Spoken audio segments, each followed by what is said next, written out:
مستقيما فاتبعوه ولا تتبعوا السبل فتفرق بكم عن سبيله ذلكم وصاكم به لعلكم تتقون. من منطلق قول المولى جل وعلا كنتم خير أمة أخرجت للناس تأمرون بالمعروف وتنهون عن المنكر. صح؟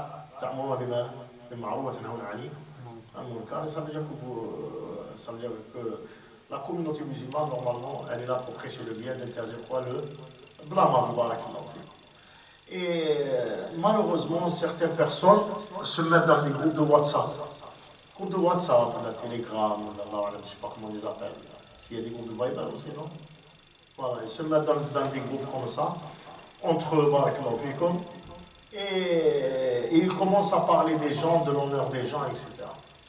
Et ça va servir que normalement, dès le départ, leur intention c'était de faire le rappel. Ça veut dire de poster des rappels, etc. Il a dit Allah, il a dit son messager, etc. Après, ça se transforme à des règlements de compte, à parler de l'honneur des gens, etc.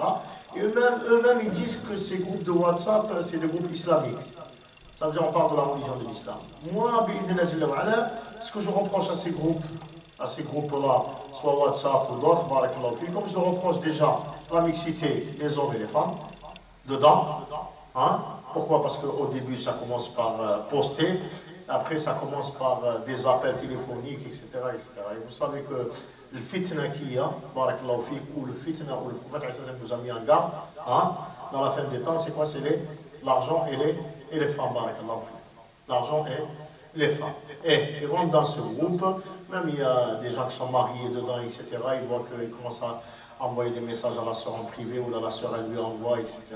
Et ça c'est interdit, la mixité elle n'est pas interdite que elle est interdite aussi dans ces groupes, dans comment toi tu te caches derrière le nom de l'islam, hein, ou la sunna, etc. Et tu fais un groupe, et dans ce groupe-là, il y a les hommes et les femmes.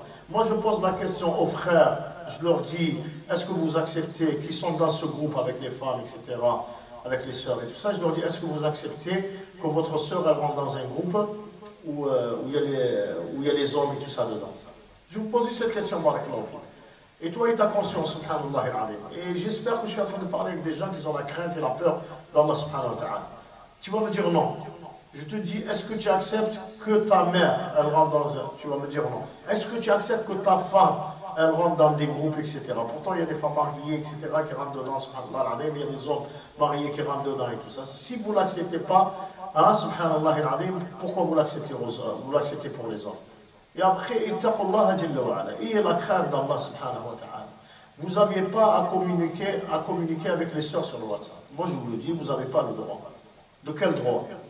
Hein? Vous n'avez pas le droit. Même le shaytan, il vient, il commence à jouer avec ton cerveau, etc.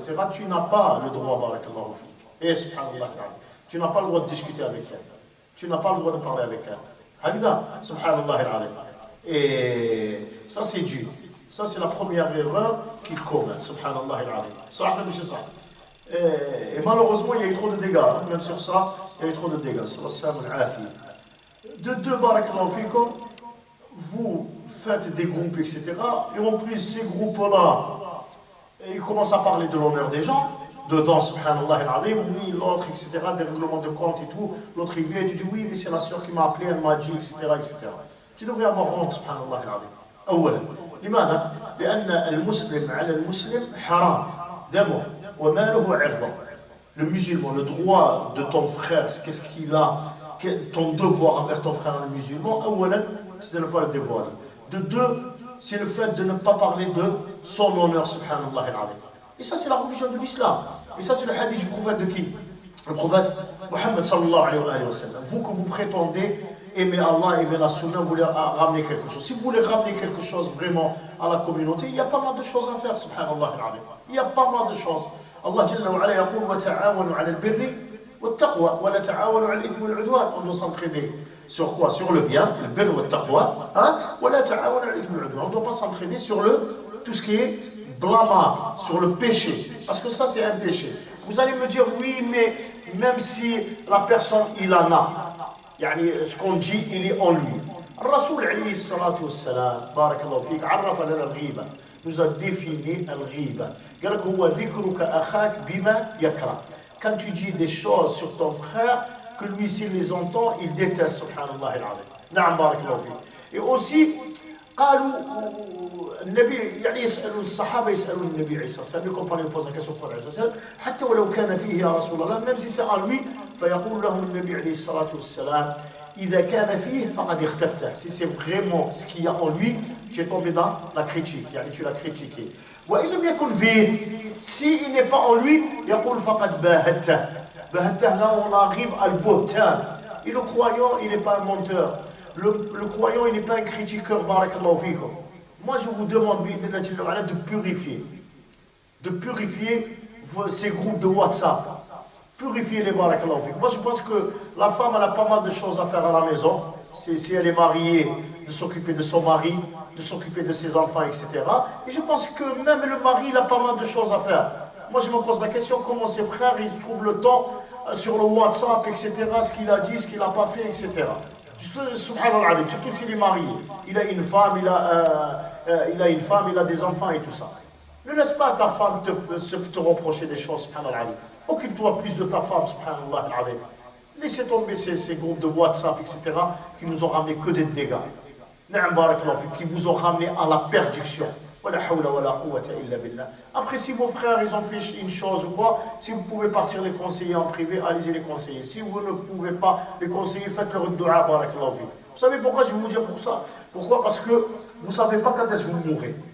Vous ne savez pas quand est-ce que vous mourrez. Et subhanallah, Rabbi Jalla wa ala يقول الله وإذا جاء أجلهم لا يستأخرون ساعة ولا يستقدمون. Quand l'heure elle arrive, subhanallah.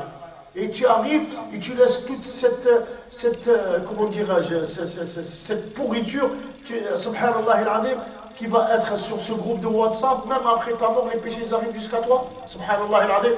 Nettoie, barakallahu fik, avant que tu pars. Nettoie, subhanallah al-azim, tu as des pages de Facebook, tu as des messages imprimés, tout ça.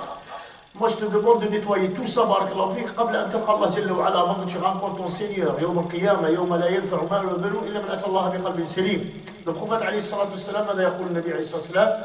يقول النبي صلى الله عليه وسلم يقول خيركم من تعلم القرآن وعلمه. Le meilleur entre vous, c'est celui qui apprend le Coran, il le transmet, il l'apprend aux autres, subhanallah al-azim. النبي عليه الصلاة والسلام يقول من يريد الله به خيرا يفقهه في الدين. C'est-à-dire quand Allah Azza wa Jalla veut un bien de quelqu'un, subhanallah al-azim, qu'est-ce qu'il fait? Il lui donne la compréhension de din, de la religion, subhanallah al-azim. Ça ne veut pas dire que tu as la barbe ou là tu as le djilbab, etc. Tu te donnes, tu te dis que j'ai le droit de parler, etc. Le problème c'est que le shaitan il a joué avec la tête de ces gens-là, subhanallah al-azim. Les gens ils ont commencé à fuir de la religion à cause de ces gens-là. Vous savez, s'il y a des gens de la masse, il y a les gens de la masse quand ils viennent, quand ils rentrent dans ces groupes de WhatsApp, ils voient tout ce désastre, il te dit moi je ne veux plus rentrer, subhanallah al-azim. Peut-être que s'il a envie de faire la prière, il ne va plus faire la prière. Pourquoi il te dit comment des gens qui pratiquent, etc., ils font ça? Taqullah Rabb al-alamin. Le Nabi alayhi sallam yaqul إذا أحب الله عبدا استعمله. Allah Azza wa Jalla quelqu'un, il utilise. Il utilise comment? Il dit يوفقه لعمل صالح قبل موته. Ça veut dire Allah Azza wa Jalla va le guider vers un acte noble avant sa mort. Pensez-y, barakallahu fikum. Taqullah Jalla wa ala. Il a craint Allah Azza wa Jalla. Quand une soeur elle vient, elle te parle, elle te dit oui, mais l'autre elle a fait, l'autre il a dit, etc. لا تقل الله امشي روحي لدارك روحي جيبي راسك واش خاصو وكذا. ولا si un homme il vient voir une soeur, etc. La même chose, subhanallah al-azim. C'est pour ça que je vous dis, nettoyez vos groupes, subhanallah al-azim. Faites en sorte que vous parlez que de la religion dans ces groupes. Ne parlez pas de l'honneur des gens, etc. Même s'ils ont, etc. Même de parler de l'honneur, etc. Subhanallah al-azim. هذا ليس من الإسلام, il n'est pas de la religion de l'islam. Vous avez tout confondu, subhanallah al-azim, à cause de votre ignorance. هذه نصيحة لكم بارك الله فيكم, un conseil, sortez de ces groupes. Si vous avez des groupes qui sont mixtes, etc., sortez. Si vous avez des groupes où ça parle de l'honneur des gens, ça critique, etc., sortez de ces groupes. Venez à la mosquée, lisez le Coran, بارك الله فيكم. لعل الله جل وعلا يرحمكم يوم القيامة يوم لا ينفع مال ولا بنون إلا من أتى الله بقلب سليم.